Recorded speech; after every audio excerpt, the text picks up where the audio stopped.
Assalamualaikum warahmatullahi wabarakatuh. Perkenalkan, nama saya Nia Paramita. Di sini saya akan menjelaskan desain pembelajaran tematik pada kurikulum PAUD. Sebelum saya menjelaskan desain pembelajaran tematik, saya akan menjelaskan pengertian dari desain pembelajaran tematik. Desain pembelajaran tematik merupakan suatu kerangka pembelajaran terpadu yang mengintegrasikan berbagai mata sejumlah pengetahuan yang diikat dalam pembelajaran yang bersifat holistik tertentu, sehingga dapat memberikan pengalaman belajar yang bermakna bagi peserta didik. Setelah itu, dalam desain pembelajaran tematik terdapat komponen-komponen. Yang pertama, identitas mata pelajaran, di mana identitas mata pelajaran itu nama mata pelajaran yang akan dipadukan di kelas, waktu atau banyaknya jam pertemuan yang dialokasikan. Yang kedua, kompetensi dasar dan indikator yang hendak dicapai. Yang ketiga, materi pokok beserta uraiannya yang perlu dipelajari siswa dalam rangka mencapai kompetensi dasar dan indikator. Yang keempat, strategi pembelajaran, di mana strategi pembelajaran ini kegiatan secara konkret yang harus dilakukan siswa dalam berinteraksi dengan materi pembelajaran dan sumber belajar untuk menguasai kompetensi dasar dan indikator. Kegiatan ini tertuang dalam kegiatan pembukaan, inti, dan penutup. Yang kelima, alat dan media yang digunakan untuk memperlancar pencapaian kompetensi dasar serta sumber bahan yang digunakan dalam kegiatan pembelajaran tematik sesuai dengan kompetensi dasar yang harus dikuasai. Yang keenam, penilaian atau tindak lanjut. Prosedur dan instrumen yang akan digunakan untuk menilai pencapaian pembelajaran siswa serta tindak lanjut hasil penelitian. Setelah saya menjelaskan komponen-komponen tadi, setelahnya saya akan menjelaskan desain pembelajaran tematik. Desain pembelajaran tematik ini untuk anak usia dini pada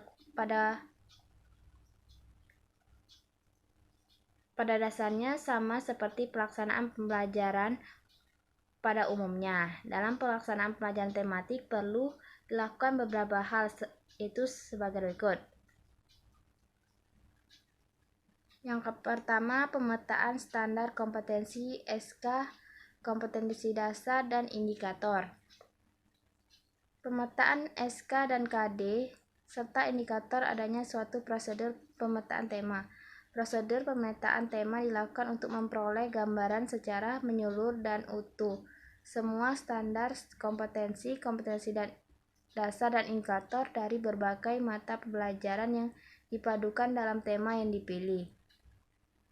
Kedua, kegiatan ini dimulai dari memetakan dari semua mata pelajaran, mengidentifikasikan SK dalam setiap mata pelajaran, mengklasifikasikan KD setiap mata pelajaran, menjabarkan kompetensi dasar dalam indikator, serta mengidentifikasikan tema-tema berdasarkan keterpaduan SK, KD, dan indikator dari semua mata pelajaran yang diajarkan.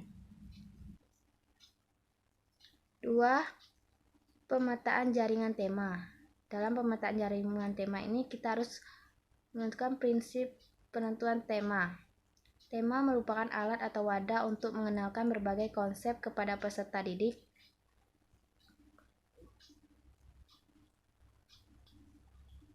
Dalam menentukan tema ada beberapa prinsip yang harus diperhatikan, yaitu sebagai berikut.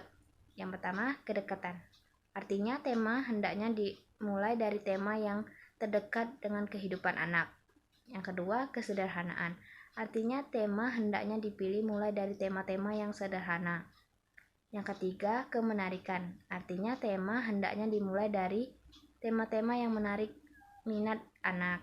Yang keempat, kesesuaian. Artinya tema disesuaikan dengan situasi dan kondisi yang ada di lingkungan sekitar anak. Yang ke-B, langkah penentuan tema. Ada beberapa hal yang harus diperhatikan dalam menentukan tema. Yang satu, mengidentifikasikan tema sesuai dengan hasil belajar dan indikator dalam kurikulum. Yang kedua, menata dan mengurutkan tema berdasarkan prinsip pemilihan tema. Yang ketiga, menjabarkan tema ke dalam sub-sub tema agar cakupan tema lebih terurai. Yang keempat, memilih tema yang sesuai dengan anak. Contoh tema yang dapat kita kembangkan pada pembelajaran tematik anak usia dini ini yaitu diriku sendiri, lingkunganku, kebutuhanku, binatang, tanah airku, dan alam semesta, dan lain-lain. 3. Pengembangan silabus. Silabus merupakan seperangkat rencana dan pengaturan kegiatan pembelajaran, pengolahan kelas, dan penilaian hasil belajar. Terdapat beberapa komponen utama dalam setiap silabus antara lain, yaitu 1. Standar perkembangan atau kompetensi, yaitu pengembangan potensi anak yang diwujudkan dalam bentuk pengetahuan, keterampilan, dan sikap yang harus dimiliki oleh anak didik sesuai dengan kebutuhan tahapan usianya. Yang kedua, perkembangan atau kompetensi dasar, yaitu pernyataan yang diharapkan dapat diketahui, disikapi, dan dilakukan oleh anak didik yang merupakan cerminan pengetahuan, keterampilan, dan sikap anak yang dicapai dari suatu tahapan pengalaman belajar dalam seluruh aspek perkembangan. 3. Hasil belajar, yaitu pernyataan kemampuan peserta didik yang diharapkan dalam menguasai sebagian atau seluruh kompetensi yang dimaksud. Yang keempat, indikator, yaitu perkembangan dasar yang lebih spesifik dan operasional yang dapat dijadikan ukuran untuk menilai ketercapaian hasil belajar.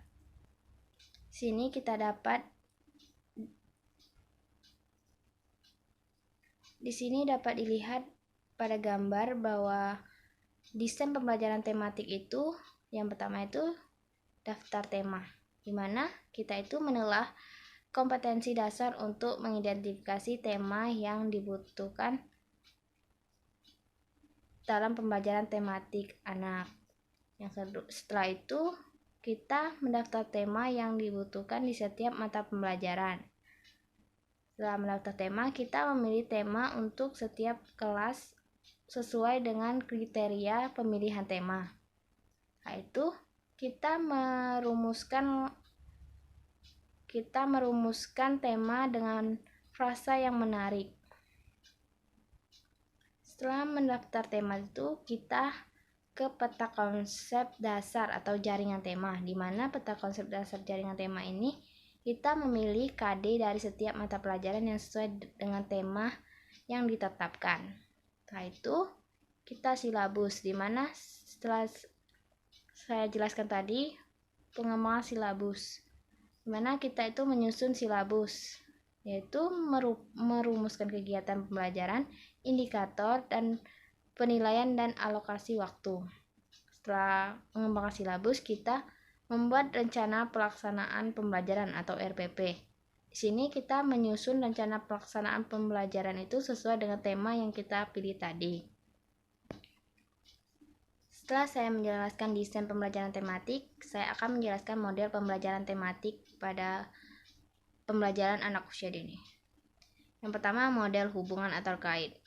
Model hubungan ini menghubungkan pembelajaran yang eksplisit dalam suatu mata pelajaran, yaitu menghubungkan satu topik ke topik lain, satu konsep ke konsep lain, satu keterampilan ke keterampilan lain, dan satu tugas ke tugas berikutnya.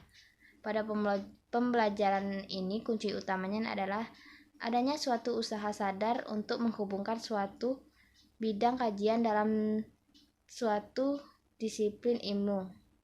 Sini dapat dilihat bahwa contoh gambar dari model hubungan atau terkait pada pembelajaran tematik anak usia dini. Yang B, model jaringan laba-laba atau terjala. Model pembelajaran ini pada dasarnya menggunakan pendekatan tematik. Pembelajaran ini pengembangannya dimulai dari menentukan tema tertentu. Tema yang ditetapkan dapat ditetapkan antara guru, siswa, dan sesama guru. Setelah tema disepakati, maka dilanjutkan dengan pemilihan sub-sub tema dengan memperhatikan kaitannya dengan antar mata pelajaran.